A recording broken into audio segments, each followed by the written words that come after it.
Assalamualaikum warahmatullahi wabarakatuh. USM News kembali hadir menjumpai Anda. Beragam informasi menarik akan kami sajikan untuk Anda selama 30 menit ke depan. Bersama saya Pandu Chandra dan berikut USM News selengkapnya.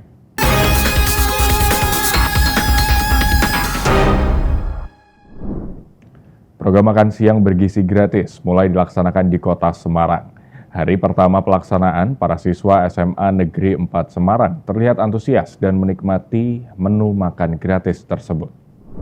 Program andalan Prabowo Gibran makan bergizi gratis resmi dimulai. SMA Negeri 4 Semarang menjadi salah satu sekolah yang berhak menerima program makan siang bergizi gratis. Di hari pertama pelaksanaan, masing-masing siswa SMA Negeri 4 Semarang menerima satu kotak makanan berisi nasi, ayam, tahu goreng, tumis sayur, dan buah semangka. Mereka terlihat langsung menyantap makanan di kelas masing-masing. Salah satu siswa kelas 11 Alif Nuril mengaku senang dan terbantu oleh program ini karena bisa menghemat uang jajan hingga Rp15.000. Hari ini apa aja?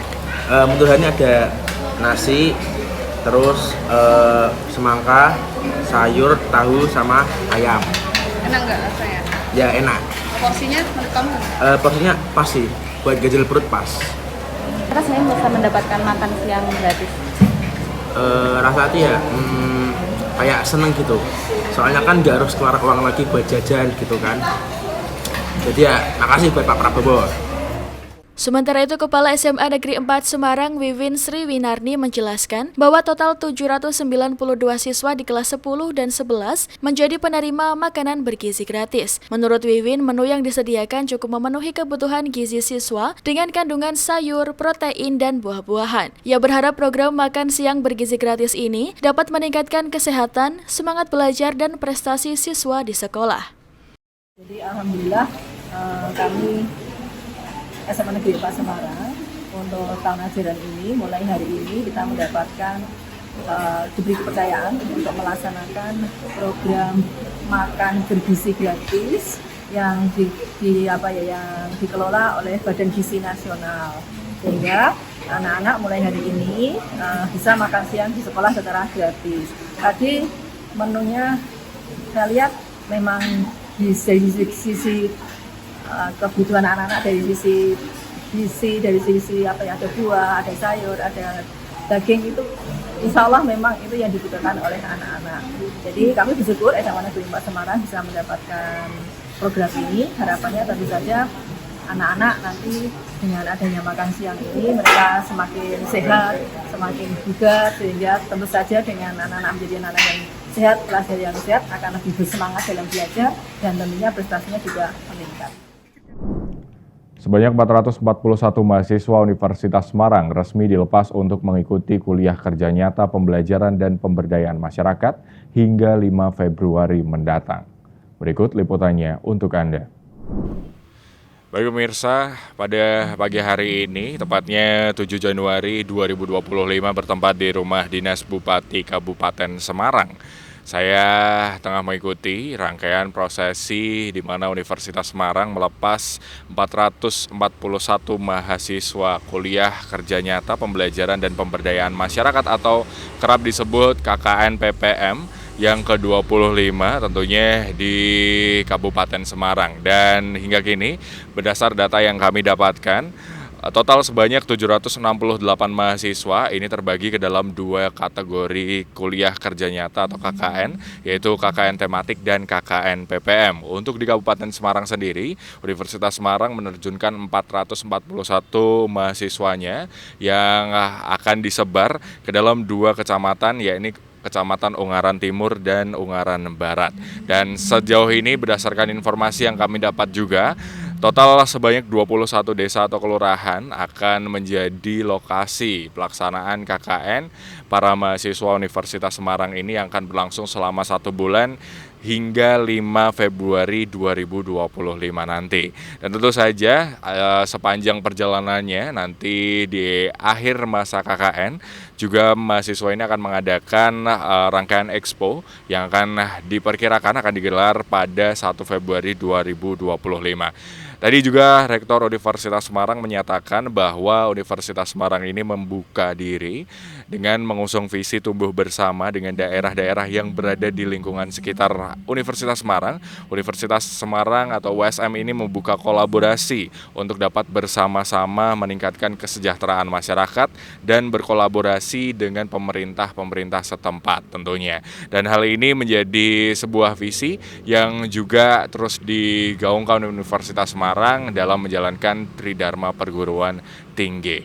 Dan tentu saja pemirsa dapat Anda saksikan di belakang saya, ini sedang berlangsung prosesi penandatanganan dan juga penyematan jaket dan juga topi sebagai tanda dimulainya prosesi KKN yang akan berlangsung selama 1 bulan lamanya. Saya bersama Pak Wali Bupati Semarang, selama pemerintah daerah Kabupaten Semarang, saya terima kasih kepada beliau Bapak Rektor USM dan juga seluruh wakil rektor dan juga dosen pendamping atau pembimbing dan juga seluruh mahasiswa, karena Kabupaten Semarang menjadi tempat untuk pelaksanaan KKN PPM yang ke-25 di tahun 2024-2025 ini. Tentunya kami sangat berharap untuk bisa bersama-sama dengan masyarakat Kabupaten Semarang, terutama di wilayah Kecamatan Ungaran Barat dan Ungaran Timur. Yang kedua juga mendampingi masyarakat dalam rangka upaya pengentasan kemiskinan, terutama kemiskinan ekstrim, kemudian juga stunting, kemudian juga bagaimana berusaha mengedukasi masyarakat untuk meningkatkan kesejahteraan masyarakat. Kemudian juga tadi ada inovasi paten terkait dengan pipa untuk resapan, ini sangat luar biasa. Kemudian di daerah wilayah Ungaran Timur, ada di desa Kawengen, ada di desa Mluweh, dan juga di desa Kalikayan ini masih ada yang kekurangan air bersih. Harapan kita nanti dengan inovasi ini juga bisa diterapkan di desa-desa atau dusun-dusun yang kekurangan air bersih. Kami mengucap terima kasih, semoga kerjasama yang baik ini untuk terus dilanjutkan sebagai depan anak-anak kita, teman-teman kita mahasiswa menjadi orang-orang yang sukses semuanya. USM semakin maju, semakin berkembang, dan juga kesejahteraan masyarakat Kabupaten Semarang juga semakin meningkat. Dan mungkin itu saja yang dapat kami laporkan secara langsung dari Rumah Dinas Bupati Kabupaten Semarang. Tentunya kembali ke studio. Menteri Pendidikan Dasar dan Menengah Republik Indonesia Abdul Muti senam bersama ratusan pelajar di Kabupaten Kudus, Jawa Tengah. Senam sehat bersama tersebut sekaligus peluncuran program Senam Anak Indonesia Sehat sebagai penguatan pendidikan karakter pelajar. Bersama ratusan pelajar Madrasah Ibtidaiyah dan Madrasah Sanawiyah di Desa Getasrabi, Kecamatan Kaliwungu, Kabupaten Kudus, Jawa Tengah, pada Minggu 5 Januari 2025 pagi, Mendikdasmen Abdul Muti mengawali hari dengan senam sehat. Senam sehat kali ini sekaligus peluncuran Senam Anak Indonesia Sehat yang secara serentak mulai dilakukan para MI dan MTS. Sementara untuk SD dan SMP secara serentak dilakukan pada awal pekan besok. Peluncuran Senam Anak Indonesia Sehat merupakan bagian dari penguatan pendidikan karakter pelajar. Program ini merupakan program pendidikan dasar menengah dan juga program Kementerian Agama dan didukung oleh Kementerian Dalam Negeri. Untuk itu kegiatan tersebut diupayakan rutin dilakukan setiap hari tentunya dengan kondisi cuaca dan sarana prasarana yang mendukung sebagai mengawali proses belajar mengajar di lingkungan sekolah maupun madrasah. Pertama tadi ya peluncuran Senam Anak Indonesia Sehat yang merupakan bagian dari program penguatan pendidikan karakter yang diselenggarakan secara serempak dan juga secara serentak di tanah air, di sekolah-sekolah dan di madrasah. Program ini merupakan program Kementerian Pendidikan Dasar Menengah dan juga program Kementerian Agama dan didukung oleh Kementerian Dalam Negeri. Kemudian yang kedua juga yang memberikan motivasi kepada anak-anak yang berada di sini. Kebetulan ini dulu adalah alma mater saya, saya lulus dari MI Manaful Ulum tahun 80, sehingga mudah-mudahan mereka terinspirasi dan punya semangat untuk bisa menjadi generasi Indonesia yang hebat. Ini diselenggarakan sebelum pembelajaran, jadi sebelum masuk kelas itu ada 3 kegiatan yang kita sebut dengan morning assembly atau pagi ceria. Itu senam tadi, Senam Anak Indonesia Hebat, kemudian menyanyikan lagu Indonesia Raya, doa baru masuk ke kelas. Ini memang diusahakan bisa diselenggarakan tiap pagi, tetapi kalau karena keadaan tertentu misalnya ya, fasilitas sekolah dan sebagainya bisa diselenggarakan sekurang-kurangnya 2 kali dalam 1 minggu. Itu yang nanti kita selenggarakan supaya anak-anak kita ini nggak mager ya, nggak mager. Kemudian juga tadi sosialisasi program 7 kebiasaan anak Indonesia hebat yang juga sudah kita luncurkan satu paket dengan program UNSUD. Senam Anak Indonesia Sehat diharapkan bisa rutin digelar sebelum proses pembelajaran dimulai, agar jasmani serta rohani pelajar sehat dan kemampuan akademik serta akhlak menjadi baik. Dari Kudus, Eni Ayu Lestari melaporkan. Di tengah kesibukan sebagai mahasiswa, prestasi terus diukirkan Fitria Nurani yang berhasil meraih 3 gelar juara dalam ajang Indonesia Medical Olympiad. Di tengah kesibukan sebagai mahasiswa semester 3 program studi akuntansi Universitas Semarang, Fitria Nurani berhasil membuktikan kemampuannya di ajang Indonesian Medical Olympiade yang diselenggarakan oleh PT Digital Edu Indonesia. Pada ajang bergengsi tersebut, Fitria sukses meraih 3 gelar juara sekaligus, yaitu juara pertama di bidang akuntansi, serta juara kedua di bidang bahasa Indonesia dan bahasa Inggris. Bagi wanita kelahiran Purworejo 24 November 2004 ini, dukungan terus mengalir untuk mengukir prestasi. Dukungannya sangat positif sih, terutama lagi dari kemahasiswaan yang emang benar kita akan memfasilitasi apa yang kamu mau, tapi kamu juga akan memberikan feedback buat kami. Harapan besar dari saya pribadi, teman-teman bisa termotivasi dari saya dan bisa kita ngejar, kita sama-sama ciptakan USM yang berprestasi gitu.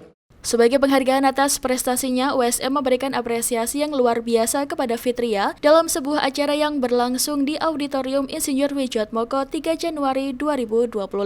Prestasi yang gemilang membuat Fitria didapuk menjadi Wakil Presiden Mahasiswa masa kepengurusan 2025-2026. Bagi mahasiswa penerima beasiswa itu, prestasi menjadi modal untuk meloloskan dirinya. Ini adalah ranah baru saya terjun di dunia eksekutif karena background saya itu ada di legislatif. Dan untuk jadi mawapresnya itu juga sedikit kejutan, saya tiba-tiba dicalonkan aja dan terus untuk mengikuti seleksi dan dengan berkas yang mumpuni dan prestasi yang cukup jadi lolos di situ. Dan harapannya mungkin juga untuk teman-teman yang lain tetap prioritaskan kuliah karena organisasi hanya untuk menjadi nilai tambah. Menghadapi musim penghujan, warga Desa Kalitengah, Demak Minggu pagi melakukan bersih-bersih sungai dan pembersihan saluran drainase di desa setempat. Selain untuk mengantisipasi terjadinya banjir, pembersihan tersebut juga untuk mewaspadai perkembangan jentik nyamuk Aedes aegypti. Sejumlah warga desa Kalitengah, Kecamatan Meranggen, Demak dibantu aparat keamanan TNI Polri Minggu pagi turun ke sungai Dolok yang melintas di tengah desa mereka. Dengan menggunakan alat potong seadanya seperti sabit, mesin pembersih rumput maupun alat lainnya, mereka terjun ke tengah sungai guna membersihkan tanaman liar dan sampah yang mengganggu aliran sungai. Sementara terjadi sedimen sungai yang cukup tinggi, kerap kali menjadikan desa Kalitengah yang berada di wilayah selatan Kabupaten Demak menjadi langganan banjir. Warga berharap upaya bersih sungai dapat mengurangi resiko datangnya bencana banjir. Selain banjir, bersih sungai dan drainase juga mengurangi perkembangan nyamuk Aedes aegypti yang beresiko pada penyebaran penyakit demam berdarah. Semuanya serentak melaksanakan kegiatan bersih-bersih lingkungan. Karena apa? Karena ini musim ekstrim. Yang pertama adalah untuk kelancaran air, biar ada untuk menanggulangi genangan-genangan air di saluran-saluran baik, saluran di lingkungan maupun di afur, sehingga untuk mempersiapkan atau menanggulangi jentik-jentik nyamuk atau jumantik itu hubungannya dengan adanya kesehatan. Dan sekarang musim ekstrim ini biar masyarakat desa Kalitengah secara keseluruhan umumnya di Kabupaten Demak biar tidak terjangkit penyakit DB. Sehingga kalau saluran semuanya lancar, insya Allah nyamuk-nyamuk tidak akan berhenti karena salurannya lancar. Dan ini kalau kita lihat sungai ini sering ada genangan banjir atau gimana? Ya, karena dengan adanya mungkin ya kurang kepedulian masyarakat, sehingga banyak ada sampah, banyak rumput, banyak kayu-kayu yang melintas di saluran sehingga airnya kurang lancar. Ya, alhamdulillah pada hari ini gerakan massal di Desa Kalitengah mudah-mudahan semua saluran bisa lancar. Aksi bersih-bersih terus digalakan setiap minggu demi menghadapi menjelang musim hujan ekstrim. Warga tidak ingin kawasan pemukimannya tergenang banjir atau terjangkit pandemi demam berdarah. Dari Demak, Mail Nur mengabarkan. Para pedagang daging sapi di Pasar Induk Purwodadi mengeluhkan tentang dagangan mereka. Kasus tingginya PMK yang saat ini sedang ditangani oleh Dinas Peternakan yang sampai saat ini belum terselesaikan. Dan para pedagang berharap agar kasus tersebut untuk segera ditangani agar dagangan mereka bisa menjadi seperti sedia kala. Tingginya kasus penyakit kuku dan mulut atau PMK di wilayah sekitar Grobogan dan sekitarnya mempengaruhi para pedagang daging di Pasar Induk Purwodadi, Grobogan, Jawa Tengah. Para pedagang mengharap agar pemilik daging agar selalu memeriksakan hewan peliharaannya sebelum disembelih dan dagingnya dijual ke pasar, sehingga para pembeli bisa tenang membeli daging sapi yang mereka jual. Dan saat ini harga daging di Pasar Induk Purwodadi dari harga Rp100.000 per kilo naik menjadi Rp140.000 per kilo saat kasus PMK di Grobogan tinggi serta memeriksa hewan sapi masuk ke Grobogan. Adanya tingginya kasus PMK di Grobogan tinggi yang menyebabkan pedagang daging di pasar sepi saat ini. 150 ke 140. 140? Ke 140. Harganya 150 sampai 140. Turun berarti? Turun. Mbak, mulai kapan Mbak harga daging turun Mbak? 2000, tahun baru kemarin. Masalahnya apa Mbak? Konsumennya kurang. Masalahnya? Ini apa? Itu loh, sapi banyak potongan sapi yang penyakit itu loh Mas. PMK itu Mbak ya? Itu pengaruh Mbak ya? Terus pembeli gimana Mbak? Menurun. Masalahnya itu Mbak ya? Takut apa gimana? Takut makan daging. Takut Mbak ya? Mbak, untuk pedagang sendiri gimana Mbak? Ya agak susah. Harapannya gimana Mbak? Kalau bisa ya rame, itu pembeli banyak, sapi yang sakit-sakit kalau bisa jangan dipotong. Ini baru rame sapi sakit ya dipotong gitu. Jadi penjual ini agak susah. Para pedagang berharap agar dinas terkait segera menyelesaikan permasalahan yang saat ini membuat dagangan mereka sepi pembeli. Harganya gimana Mbak? Harganya bagus, 145. 45. Sebelumnya berapa Mbak? Sebelumnya berapa? 1 kilonya? Iya. 145. Sekarang 45 sama apa berarti Mbak? Gak ada kenaikan ya Pak ya? Ya, baik kok. Mbak nggak takut ini yang tentang PMK atau gimana, nggak takut Mbak ya? Mbak, nanti untuk apa Mbak dagingnya ini Mbak? Untuk dimasak sayur. Iya. Pemirsa, walau belum ada obat yang mampu menyembuhkan atau memutarbalik gejala Alzheimer, sejumlah aktivitas bermanfaat meningkatkan kualitas hidup pasien demensia dan orang sekitarnya. Sejak 2011, paduan suara Unforgettable Chorus menjadi wadah harapan yang menawarkan ruang bagi orang dengan demensia untuk tetap menjadi bagian masyarakat. Informasi ini sekaligus menutup perjumpaan kita di hari ini. Saksikan terus USM News hanya di USM TV. Saya Pandu Chandra dan seluruh kru yang bertugas pamit undur diri. Terima kasih. Wassalamualaikum warahmatullahi wabarakatuh. Love me tender, love me true. Di rumahnya, Jerry Flaster terus berlatih menyanyi. Walau Alzheimer menggerogoti ingatannya. Baginya dan istri, Rida, musik membuat mereka tetap menyatu. We're married 15 years and we've had a great relationship together. A lot of music and singing, concerts, friends. It's been wonderful. Jerry adalah anggota Unforgettable Chorus yang sejak tahun 2011 telah mengubah hidup banyak orang, termasuk Jerry dan Rida.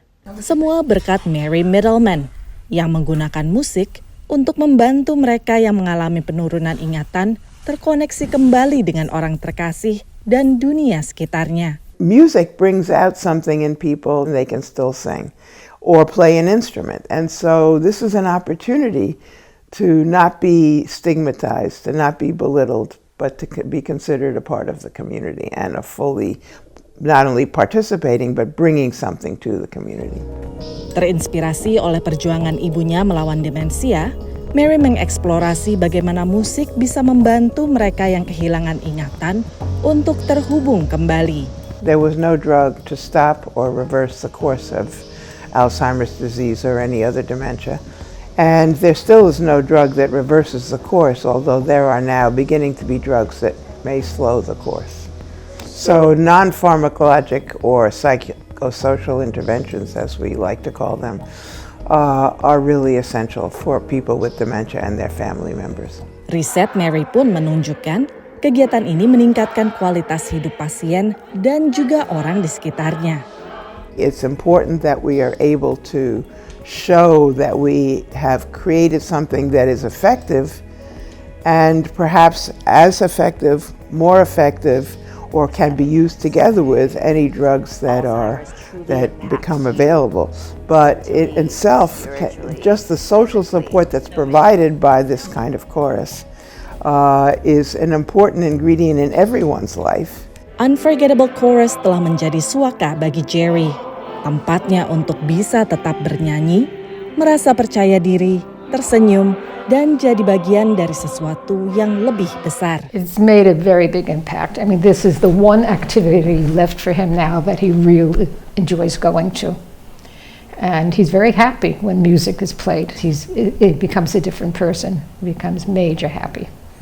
Because the Alzheimer's really affects his mood very much. Love me tender, love me. Ingatan Jerry kian memudar. Tapi satu hal yang selalu dirasakannya, musik memberinya kebahagiaan. Dan bagi Rida, ini adalah segalanya. How I love you so. Dari kota New York, VOA. Love me tender, love me true. All my dreams fulfill.